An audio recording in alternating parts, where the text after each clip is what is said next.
विजय सिंह जी भी आ जाएं, सोनेर जी।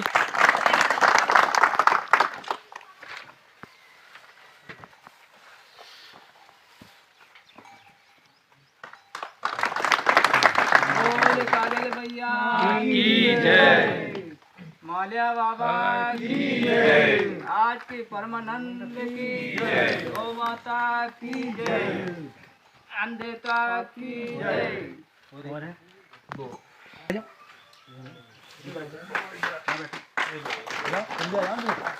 आजा चलते बाबू। अरे आजा।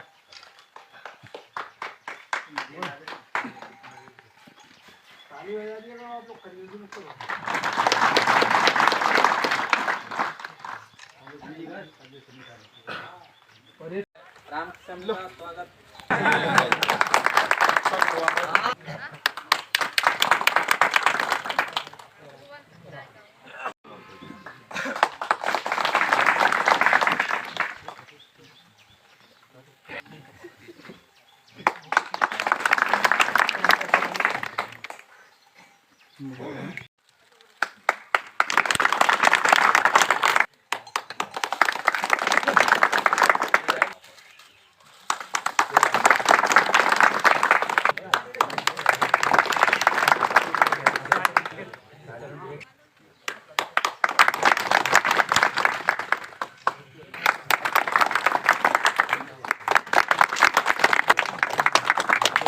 भैया सरपंच साहब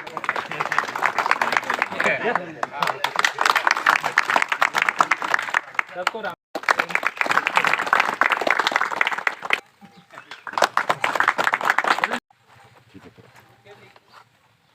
लगभग ये 12 वर्ष हो गए अपने जो कांवड़ यात्रा चले आई आप हम सबके सहयोग से। ऐसा कार्य चलते आ रहा है, सबका सहयोग मिलता है, सब पर होती जा रही है। ऐसे में सबसे आशा करता हूँ कि वो और बढ़ चढ़ कर होती रहें और आगे बढ़े। प्रभु शंकर जी से अनुरोध करता हूँ कि वो आज कांवड़ यात्रा में अपना मार्गदर्शन दें। भैया करते हैं वही हमको आपको सबको करना है। दूसरी बात एक और मैं आपको बताता हूँ,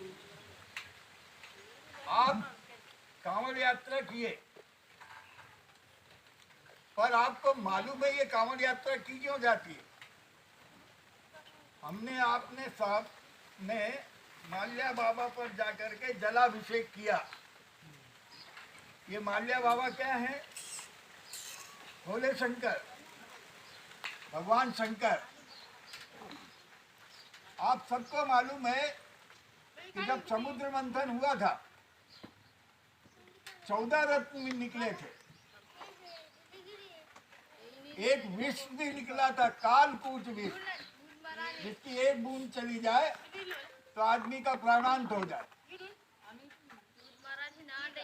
उसको न तो राक्षस दानव पीने को तैयार थे और न देवता पीने को तैयार थे, लेकिन जिन पर हमने आज में जलाभिषेक किया है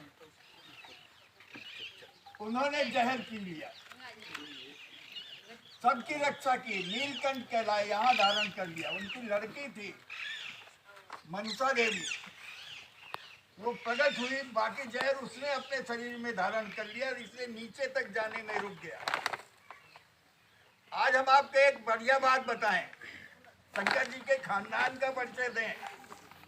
आप सब जानते हो शंकर जी के 2 लड़कों के नाम तो सब जानते हो, बताइए जोर से बोलिए। शंकर जी के 1 लड़के जिनको आपने जलाभिषेक किया, उनके खानदान का भी तो परिचय रखो। और आपको मालूम उनकी लड़की भी थी, किसी लड़की का नाम मालूम है? किसी 3 लड़कियां थी। बड़ी लड़की का नाम था अशोक सुंदरी, दूसरी लड़की का नाम था ज्योति, तीसरी लड़की का नाम था मनसा। ज्योति को ज्वाला देवी कहते हैं, आज भी ज्वाला वहां प्रज्वलित है, अखंड ज्वाला। कहां से निकलती है किसी को पता नहीं। मनसा देवी का मंदिर है, अशोक सुंदरी का मंदिर नहीं है। पर एक बढ़िया बात आपको बताएं कि इंद्र ने जब वृत्तासुर राक्षस को मारा तो इंद्र को पलायन, थोड़े दिन अज्ञातवास में रहना पड़ा। इंद्रासन संभाला था अशोक सुंदरी के पति ने, जिसका नाम था नहुष। अब देखो दामाद का नाम भी बता दिया, लड़कियों का नाम भी बता दिया। अब आते हैं हम कांवड़ यात्रा पर। तो पहली कांवड़ यात्रा देवताओं ने निश्चय किया कि भगवान शंकर ने जहर पिया है।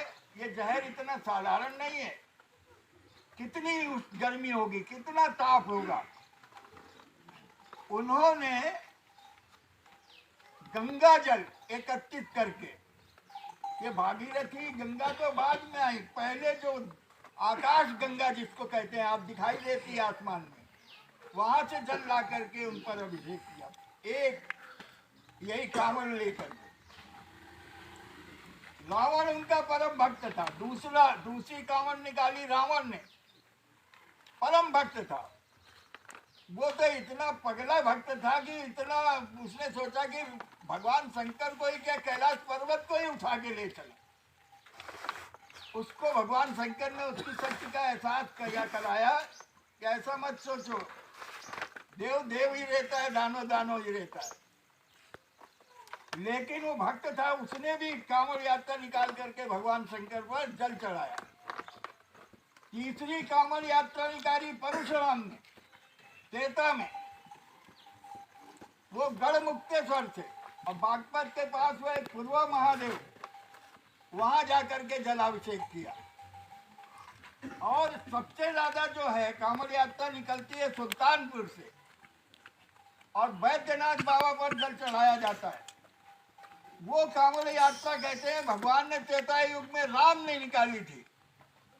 आपका हमारे जीवन जीने की शैली इस तरीके से परिवर्तित हमको करना चाहिए, उसके बारे में जो प्रकाश डाला निसंदेह बहुत सराहनीय है, क्योंकि कई चीज़ों के बारे में हम लोग जानते भी नहीं, और आज वो जानकारी हमको भी नहीं थी, मुझे भी नहीं थी।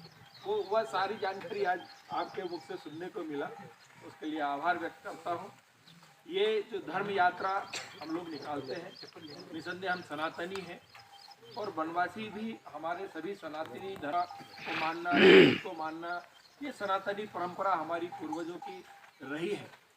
लेकिन किन्हीं कारणों से हमारे बीच में ही कई व्यवधान आते हैं। कुछ हमारे सजाती बांधु भी इधर उधर भटक जाते हैं और ये कहते हैं कि भाई हम लोग शंकर की संतान नहीं हैं, या हमारे सनातनी धर्म को नहीं मानना चाहिए, आदिवासी प्रकृति पूजक। मैं मानता हूँ कि प्रकृति पूजक आदिवासी वर्षों से रहा है ना, जल जंगल जमीन को सब मानता है। हमारे महाराज शिव को भी मानता है। हम लोग भूम का मतलब क्या, शिव जी तो है, तो हम लोग तो शिव जी को ही मानने वाले हैं ना। और ओवरऑल हमारे गांव में जो खेड़ापति के नाम से जो हनुमान मंदिर बनाते हैं, तो ये सनातनी परंपरा ही तो है। और इन सब को अगर कोई गुमराह करता है, कोई कहीं पद भटक जाता है, तो उसकी बातों में नहीं आना चाहिए। हमको सब संगठित होकर साथ में रह के अपने सनातन धर्म को बढ़ावा देने के लिए, और वहीं से हमको जीवन जीने की कला भी मिलेगी। क्योंकि कई लोग आएंगे, अपनी अपनी बात रखते हैं, अपने अपने तरीके से बहलाने फुसलाने का इरादा रखते हैं। और क्योंकि ये कलयुग है, अब कलयुग में हम राजनीतिक दल से भी हैं, कई राजनीतिक दल भी आएंगे, कई अपनी अपनी तरीके से आपको बरगलाने का प्रयास भी करेंगे। लेकिन हमको एक बात जाननी चाहिए कि हमें अपनी मूल जड़ से मतलब साथ में रहना है, मूल जड़ को पहले ध्यान में रखना है। इसलिए सबसे पहले तो हमारा धर्म, हमारी जाति, हमारे संप्रदाय, हमारे धर्म गुरुओं का सम्मान करना हमको सीखना होगा, तभी जाकर हम जो सिस्टम है उसमें साथ में हम चल सकेंगे।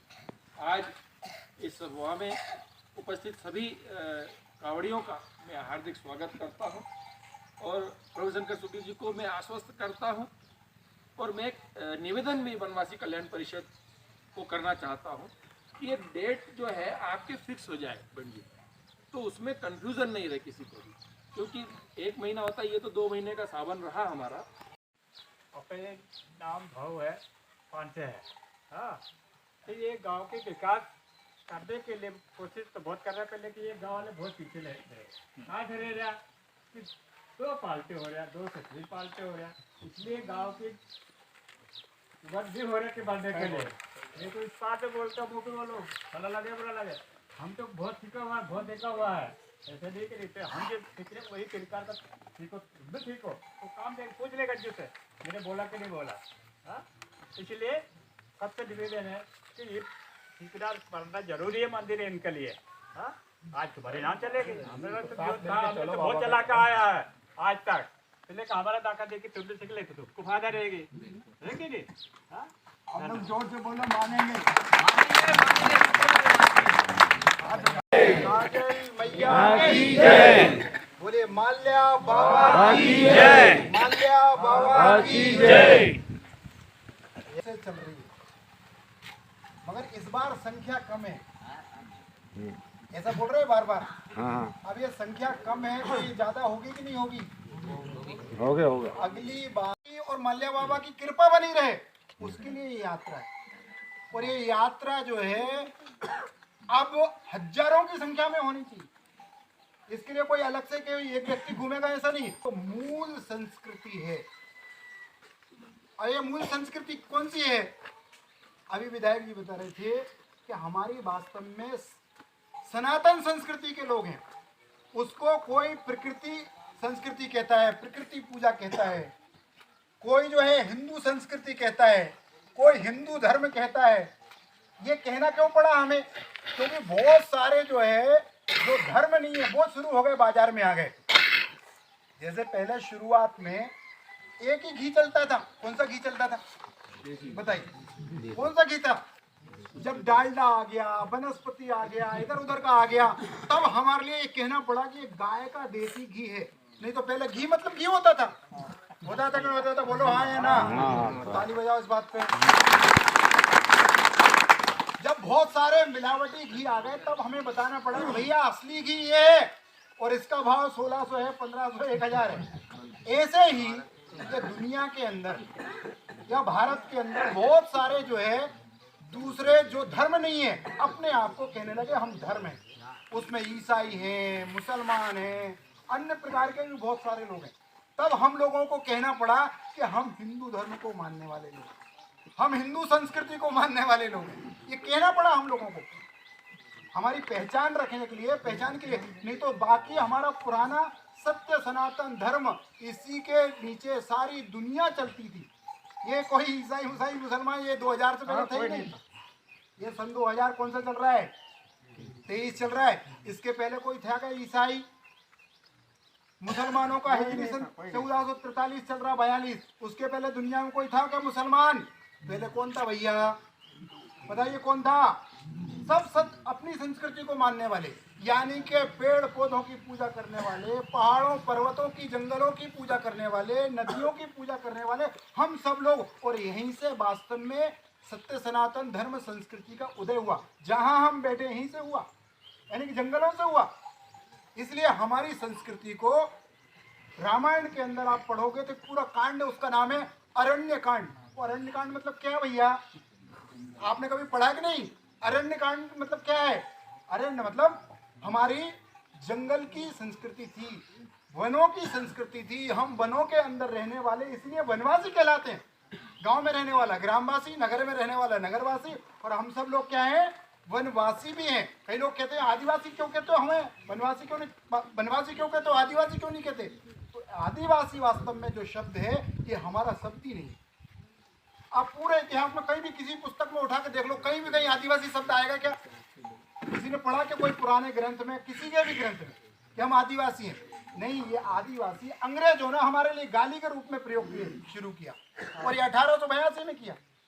ये पढ़ोगे तो ध्यान में आएगा। मगर उससे भी हमारे लिए कोई दिक्कत नहीं है। हम कहते कहते, जैसे पहले हम लोग सत्य सनातन धर्म के लोग थे तो किसी ने फिर हिंदू कहना शुरू कर दिया, फिर किसी ने कहा कि ये भारतीय हैं। ऐसे ही हम लोग भी वनवासी भी हैं, आदिवासी भी हैं, जनजाति भी हैं। वास्तव में संविधान के अंदर हमारे लिए जो वैधानिक शब्द का उपयोग किया गया उसका नाम है जनजाति। इसलिए हम लोग क्या में आते हैं? जनजाति कहलाते हैं, एसटी के अंदर आते हैं। ये आप सब लोगों को पता है कि नहीं पता है? इसलिए हम अरण्य संस्कृति को मानने वाले लोग हैं। रामायण के अंदर अरण्य संस्कृति कब से शुरू हुई? अरण्य कांड कहाँ से शुरू होता है? कहाँ से शुरू होता है पता है नहीं किसी को? जैसे ही भगवान राम आते हैं, कहाँ पे? कहाँ आते हैं? दंडकारण्य के अंदर आते, वहां से हमारी जो है अरण्य संस्कृति, अरण्य कांड प्रारंभ होता है। और उस पूरे अरण्य कांड के अंदर आप पूरा वर्णन देखोगे तो भगवान राम जो है वो हमारे बीच में है, और हमारी ही आराध्या माता सबरी के झूठे बियर खाने के लिए आए थे। उस समय जब सबरी बहुत छोटी थी तो उनके गुरु जो थे मतलब तक कह रहे हैं आपस में, भगवान राम की जो माता जी थी कौन थी बताइए, कौन थी? भगवान राम की माता जी का नाम क्या था?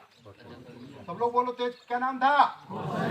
वो हमारे समाज की थी, हमारे जनजाति समाज की थी। इसलिए भगवान राम जब अयोध्या से जंगल के अंदर दंडकारण्य के अंदर प्रवेश करते हैं तो सारे जनजाति समाज के लोगों ने, आदिवासी समाज के लोगों ने उनका भरपूर सहयोग करने का संकल्प लिया, क्योंकि हमारा भांजा आ रहा है। पता है कि आप लोगों को? इस बात पे ताली बजाओ सब लोग। राम जो है आदिवासी समाज के, जनजाति समाज के भांजे हैं। आज भी मामा बोलते, आज भी मामा के अंदर षड्यंत्र करने वाली ताकतें हैं, उनको हम जो है मुंह तोड़ जवाब देंगे। ये फालतू की बातें, अनर्गल बातें, दिमाग खराब करने वाली बातें हमारे आने वाली पीढ़ी को जो है कहीं से कहीं तक ये छोड़ेंगे नहीं, कहीं से कहीं तक कहीं नहीं छोड़ने वाले। इसलिए आज बहुत सारे बच्चे, मैं पूछ रहा था एक बच्चे से, छोटा बच्चा चल रहा था, उसका नाम सोमा है। किधर बेटा? सोमा का है क्या है?